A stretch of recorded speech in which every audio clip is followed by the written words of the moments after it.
Noong March 18, 1996, araw ng Lunes, ng bandang 11:35 ng gabi, habang himbing na sa pagtulog ang karamihan sa atin, may hindi palang magandang nagaganap sa isang disco bar sa Quezon City.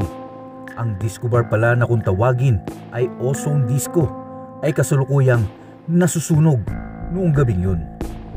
Pero paano nga ba nagsimula ang pagkalat ng apoy sa nasabing disco bar? At ano-ano ang itinuturong mga kakulangan daw sa namamahala dito? At higit sa lahat, bakit halos puro mga estudyante ang nasa loob ng Ozone Disco?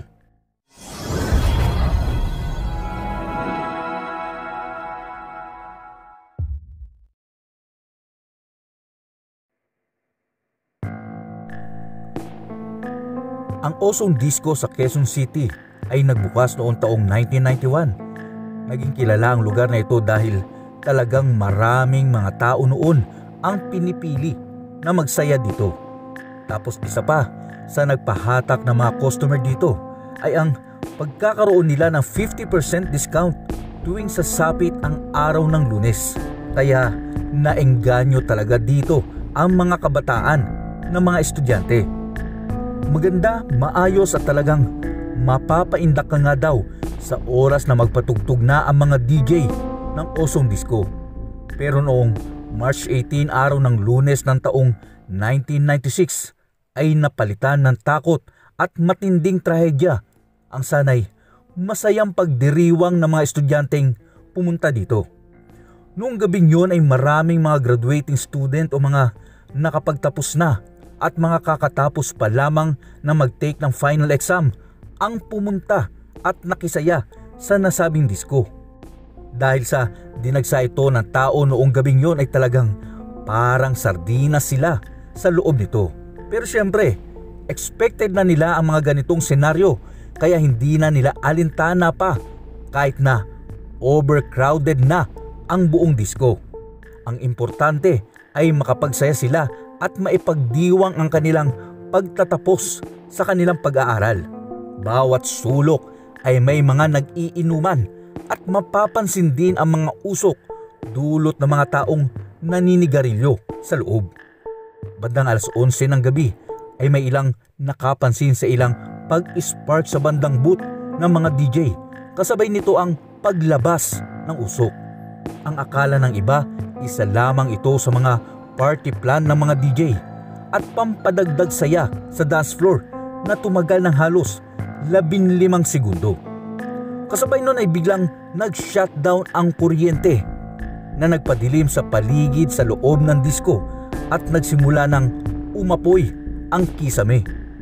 Dito na nalaman ng mga tao na hindi na ito isang gimmick kundi isa na itong sunog. Mabilis na nagsitakbuhan ang mga tao dito pero dahil sa madilim ang paligid ay kung saan saang direksyon na tumakbo ang karamihan. Ang problema pa dahil sa stampede na nangyari ay madami ang nadapa at naapakan sa matinding pagpapanik ng mga tao. Ang lahat ay gustong makalabas sa unti-unting paglamon ng apoy sa kanilang kinalalagyan. Wala rin silang nakitang sign kung saan direksyon ang fire exit dahil ang emergency direction lighting na magtuturo ng fire exit ay namatay din kasabay ng pagkawala ng kuryente. Mabilis na natupok ng naglalagablab na apoy ang loob ng Ozone Disco lalo na't ang kisame ay gawa lamang sa rubber at foam. Ang iba ay nasuffocate na at tuluyan na natumba at nawalan ng malay sa iba't ibang mga pwesto. Samantala, noong maapula ang nasabing sunog sa Ozone Disco, dito na tumambad ang mga nagkalat na mga sunog at wala ng buhay na mga tao. Nakita nila sa pinto ng bar ang mga nagpatong-patong na mga katawan ng tao, indikasyon na ang mga ito ay nagsisiksikan sa bandang pinto. Sabi ng mga pulis na kung sana may nagbasag na salamin na nasa bandang pintuan upang makalabas ang mga tao ay maaring marami sana ang nakaligtas sa nasabing trahedya. Pero dahil nga siksikan at madilim, maaring hindi na nila ito naisip pa. Kagad din na dinala ang mga katawan ng biktima sa iba't ibang mga morgue para doon ay kilalanin ng mga kamag-anak. Mayroong mga nakuha na ng kaanak dahil sa mga ID at mga gamit sa katawan na nagsisibing naging palatandaan. Pero meron ding inabutan pa ng ilang araw bago makuha. Hindi ito dahil sa walang pakialam ang pamilya, kundi ang mga katawan ay sadyang halos hindi na makilala dahil sa tindi ng pagkakasunog ng katawan nila. Isa pa ay may ilang mga magulang na hindi pala nila alam na andun sa diskong yun ang kanilang mga anak. Sa kabilang banda, mayroon din namang mga nakaligtas sa nasabing sunog. Ito yung mga taong lumabas upang magpahinga o mag-withdraw sa mga ATM. Mayroon ding pinalad na makalabas sa nangangalit na apoy pero nasunog naman ng matindi ang buong katawan at kinakailangan ng mahabang gamutan. Samantala noong magkaroon ng mga investigasyon ay nalaman nilang mahigit 300 daw na mga katao ang pumasok sa disko noong gabing yon na dapat daw hanggang 130 lang ang kapasidad nito. 162 sa mga ito ang nawalan ng buhay at ang ilan ay mga naisugod pa sa mga ospital. Pero ang problema noon ay tanging 4 na mga ospital lang sa Metro Manila ang may mga burn units. Nung suriin ng eksperto ang disko, dito nila nalaman na sa 12 na mga circuit ng lighting panel ng disko ay 11 sa mga ito ang nag-shutdown. Ibig sabihin ito na talagang nagkaroon ng short circuit dahil sa sobra-sobrang load ng kuryente. Isa pa sa napansin ng mga investigador na lahat ng pinto ng disko ay papasok ang pagbukas nito. Kaya noong magkaroon ng kaguluhan sa loob ay hindi mahila ang pinto dahil nga nahaharangan na ito ng mga tao na nagpapanik. At kaya daw papasok ang pagbukas ng mga pinto, ito ay dahil sa pinaniniwalaang feng shui na pagpasok daw ng swerte sa negosyo. Meron naman daw fire exit ang gusali pero ang isa dito ay tagos sa CR ng katabing resto at makitid na rin ang lalabasan mo. Meron ngang directional lights na magtuturo sana sa mga tao kung saan ang fire exit. Kaya lamang namatay din ito noong nawalan ng kuryente.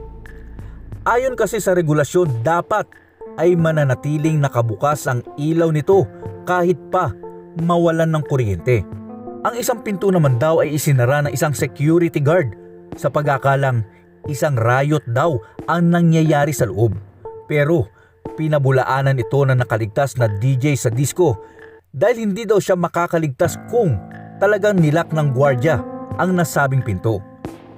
Wala ding naka-install na sprinkler sa loob ng disco na sanay kahit papaano makakatulong para di na gaanong kumalat pa ang apoy nito. Sabi pa nga nila mabuti na lamang daw na hindi umabot sa istaka ng mga tangke ng gasol ang apoy, kundi mas matinding pinsala sana ang idudulot nito. Kalaunan ay kinasuhan at tinanggal sa serbisyo ang ilang mga opisyal ng Quezon City Government. Ito ay dahil bakit nakalusot sa kanila ang mga paglabag na ginawa ng may-ari ng Ozone Disco. Habang ang presidente naman ng Westwood Entertainment na nagpapatakbo ng Ozone Disco na si Hermilio Ocampo ay nahatulan ng guilty dahil sa negligence o hindi pagsunod sa mga safety rules. Sino sa inyo ang nakakaalala sa balitang ito? At sa palagay ninyo, may kailangan nga bang sisihin sa nangyaring ito? Ikomento nyo lamang po ang inyong saloobin sa ating comment section. Maraming salamat po.